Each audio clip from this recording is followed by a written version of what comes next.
stop at this time. I have a water supply set up at Berkshire. Do you want us to relocate there?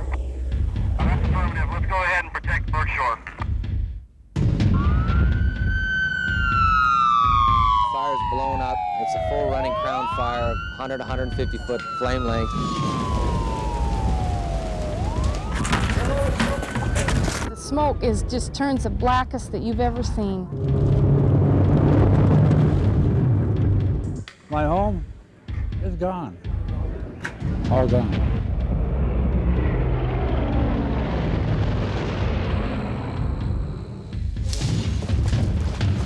You seen it by his house, it just came right up to it, and boy, it just torched it like a little cinder box. Ashes to ashes, dust to dust. The house burned. Oh my gosh. The fire's coming this way and it's coming real quick, okay? We're pulling the firefighters out. It's just too dangerous to have them in there.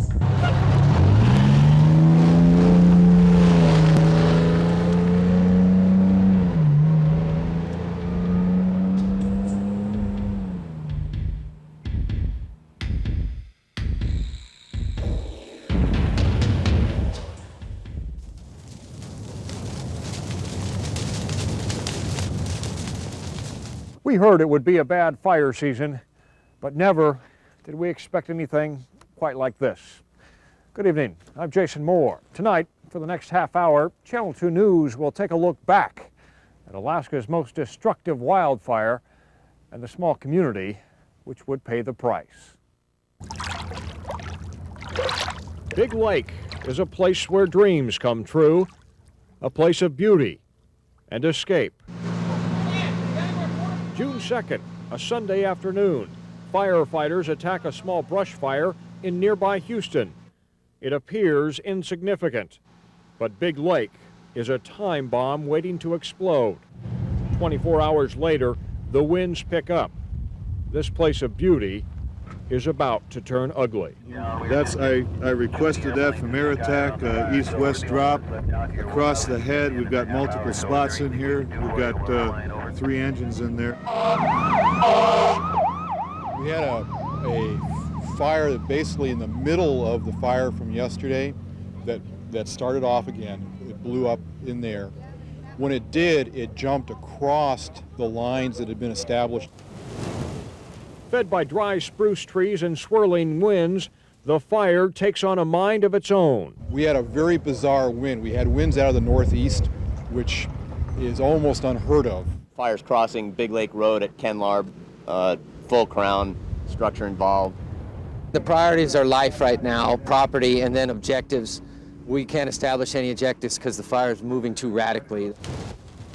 The fire moves fast and furious. Evacuation orders and roadblocks funnel people out of the fire area. You got 2 choices. You can sit here and watch the show or turn around and go back north. It didn't used to come all the way through, but it may now. Still, some homeowners refuse to leave. We got Shotgun, we got Knight's Way, we got all those areas pretty much clear. What's been happening is they've been whipping going back down Beaver Lake, turning on Prince, and then going right back into their house. We've got pulling 4-wheelers and trucks that barely run. We're just getting them out here so that we can save what we've got. I figure I'm plumb growed. I can make my own decisions.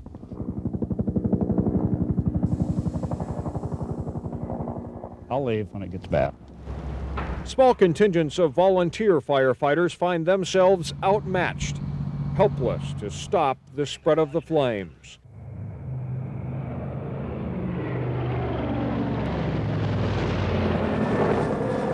Even the state's most effective firefighting machines could do little.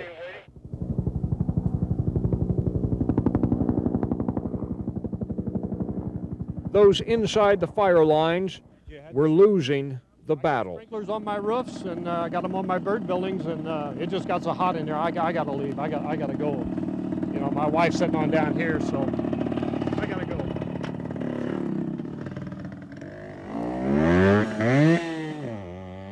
Those outside watched and worried. I'm just saying a lot of prayers for my husband, my 3 boys that are down there trying to save our home. Well, right now we're just in the main path. It's about on top of our house. If it goes, it'll all go. For 2 days, the fire would rage on, unstoppable, wiping out homes by the hundreds. Alaska needed help. An army of more than 1,000 firefighters from the lower 48 deployed to Big Lake, a place most had never even heard of. But the reinforcements came too late for many. The damage had already been done. When we come back, the people first forced to flee and then returning to destruction.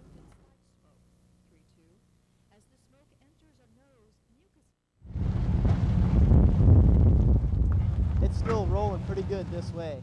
I left my home with nothing but my dog, my grandparents, and my daughter. First, they were forced out, not allowed to return. The hardest part has been not knowing if my home is still standing or not.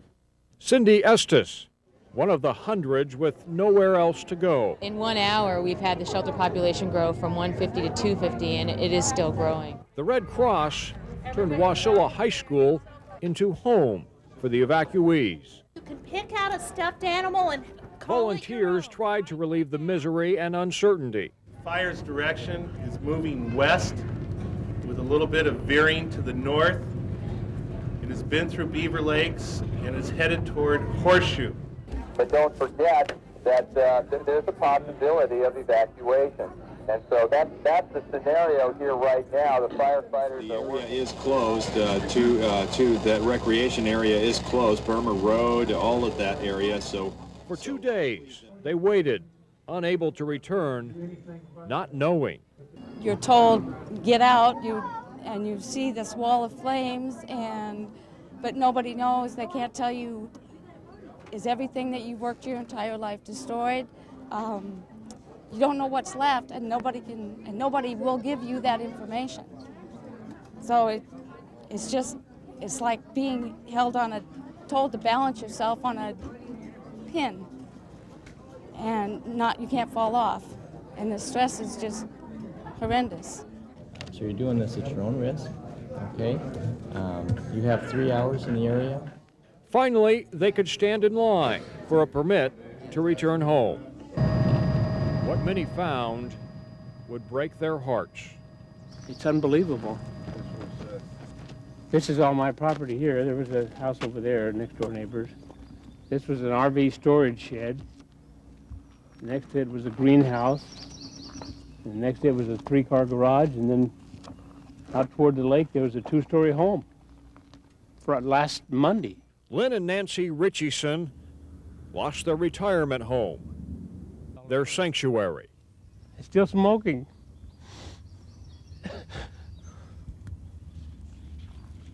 Look at the photo of the dog. Poor dad. What once was their world is now nothing more than charred remains. That's probably pictures of our life in Alaska right there. Just ash. The same story played out time and time again in Big Lake. Used to be a 3-car garage. 3-bedroom house.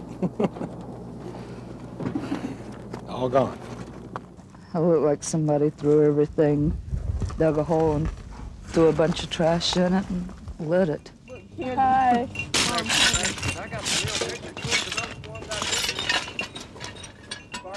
I got a cup my best friend made me and just gave to me for Mother's Day. It's all I have left of my kitchen stuff. It's all gone.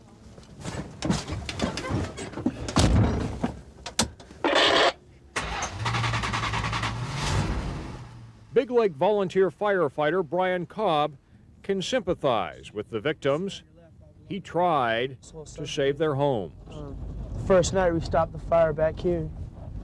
The second night the next morning it just raged through here. While Cobb fought to save other homes, Right here's where basically I had my bed, kitchen area went out. he lost his own. I didn't know if I should make the call to abandon my job or to come home. Guess I'll never know if I made the right choice. We were missing our fire dog. She's a Dalmatian. She's pretty much like one of the family. So.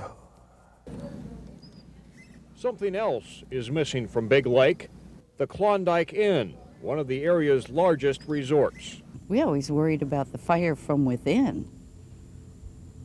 But I've never seen any, none of us have seen anything, none of my staff, none of us have seen anything like this, especially this crazy fire. The Klondike owners fought for their inn. The flames overwhelmed them. There was fire over here, the fire here, then finally it moved in on us. We were surrounded by fire last night.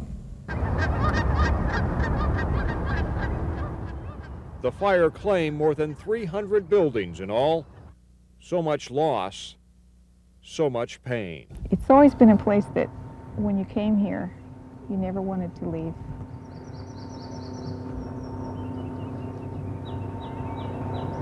When we come back, hotshot fire crews head into the woods to snuff out the flames, and the amazing stories of homeowners who waged battle against this fire.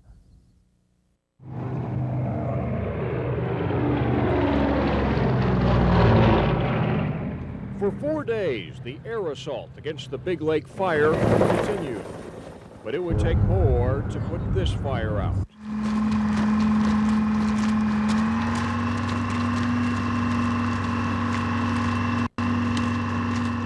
I would feel pretty confident what we can do.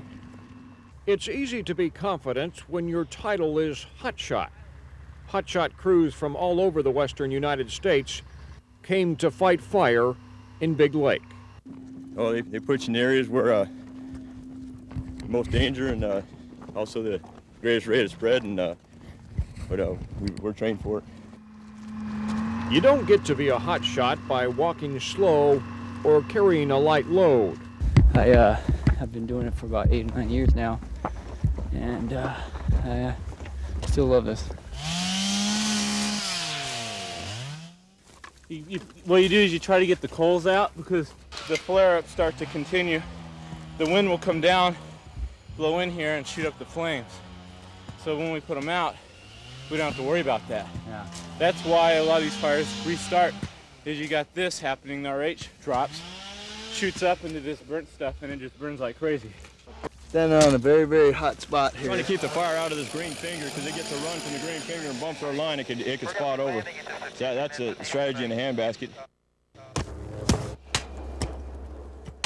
Other fire lines are manned by crews from rural Alaska.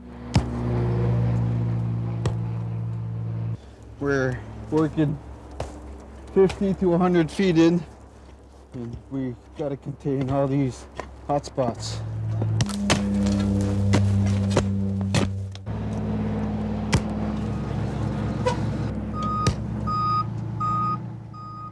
At the same time, firefighters were finally able to put up a defense around homes.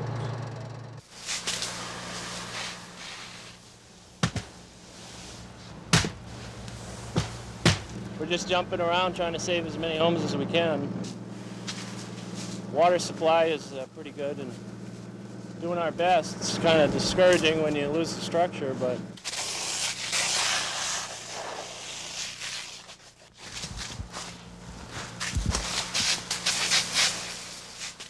it's a struggle out here, but we're getting her. 8 days after the fire started, authorities declared it contained. The fight had been won, but the victory would be bittersweet. Your cabin's fine. Look, it's okay. I don't believe it. There was 3 cords of wood sitting there. Yeah. It burned the wood and left the house.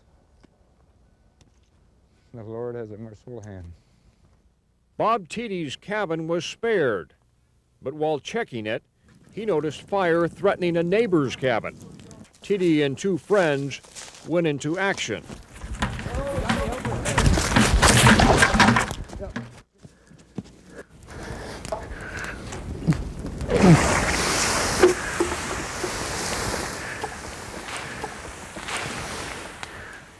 Yeah, if we hit it, we can get it down. That house is burning. Yeah, on the other side.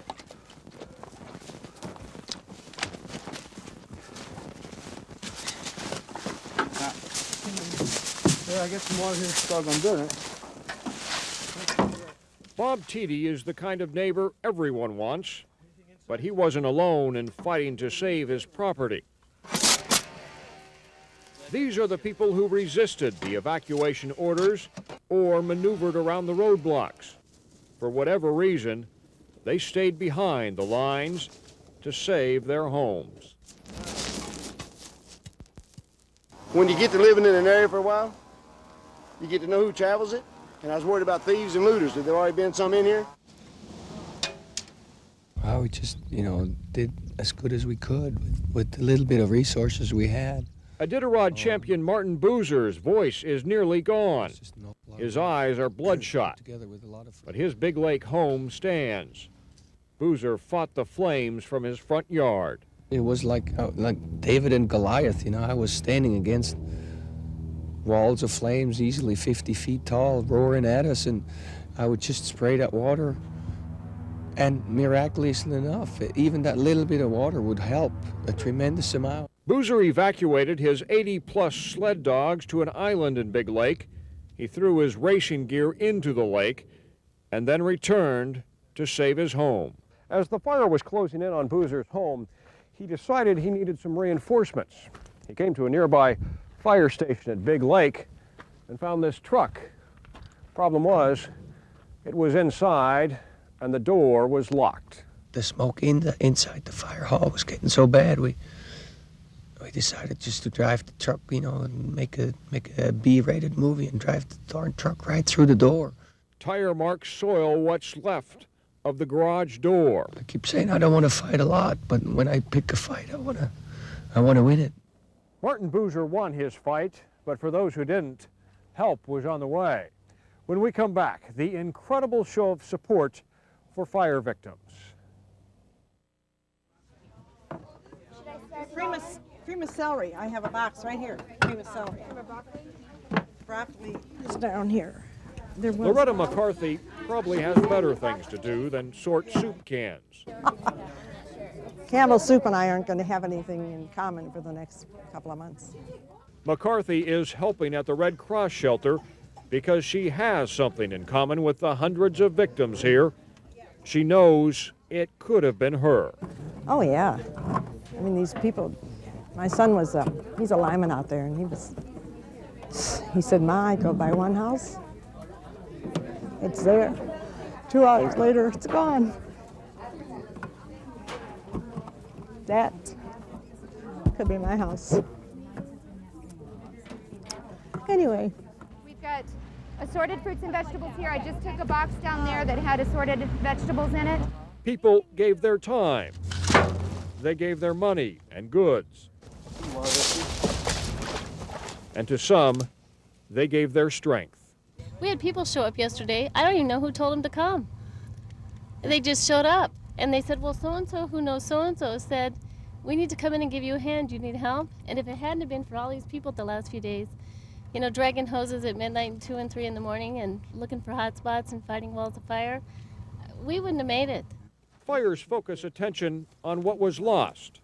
But the Mat-Su Valley found something during this ordeal, something that made the loss a little easier to bear. We've never been through anything like this. The Red Cross has been wonderful. They've been great.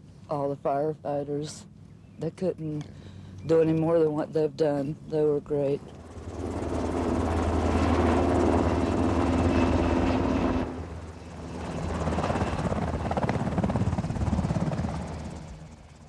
Governor Tony Knowles would make several visits to the Red Cross shelter. Finally get the fire out, people are allowed to go back in.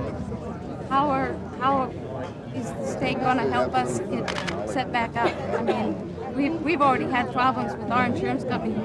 Basically heard about the fire, called us, and said, "Oh, by the way, we decided to cancel your policy." They can't do that. Well, we're scared. We're afraid to even go to our insurance company. We don't know what to do. The governor promises relief for fire victims is on the way. This is the largest natural disaster fire in Alaska's history, that also in terms of America right now, this is the #1 natural disaster that's occurring. Because we gave up on my place. I mean, we got it wet, but we couldn't stay because of the heat and because of the smoke. I mean, we don't know what our losses are yet. Iditarod Elementary School. As long as there's a need for these people to come in and get this type of assistance, we'll keep it open. A gathering of governments, local, state, federal, ready to help people like Craig Graham. Yeah, we got a mountain of paperwork here we got to go home and fill out and then come back. Graham is the owner of what once was a second-hand store called One Man's Treasures. It's one man's nightmare now. Graham did not have fire insurance.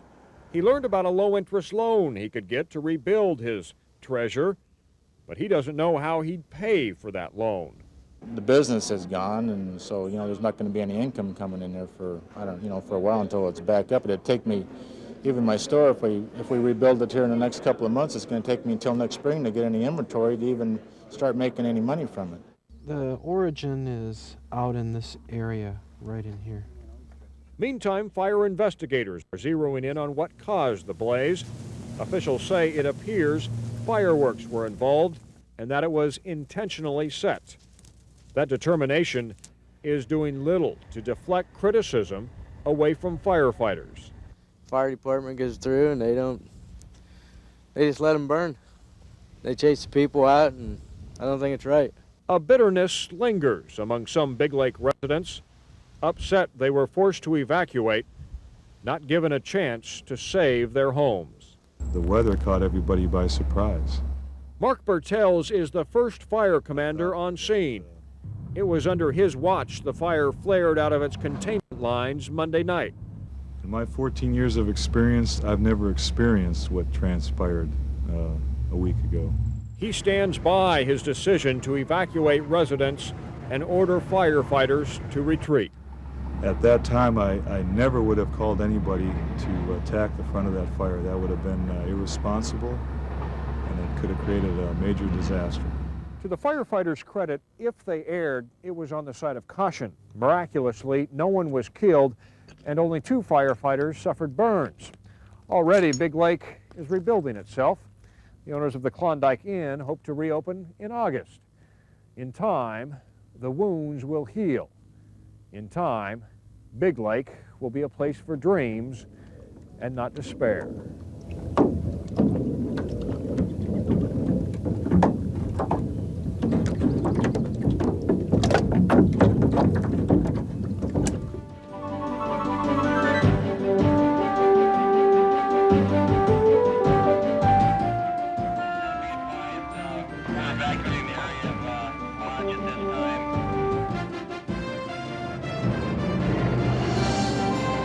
Priorities are life right now, property, and then objectives.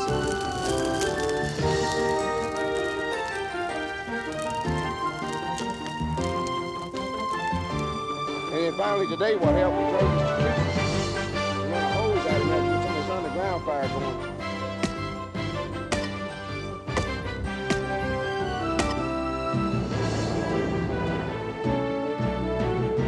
David and Goliath, I was standing against walls of flames easily 50 feet tall, roaring at us, and I would just spray that water.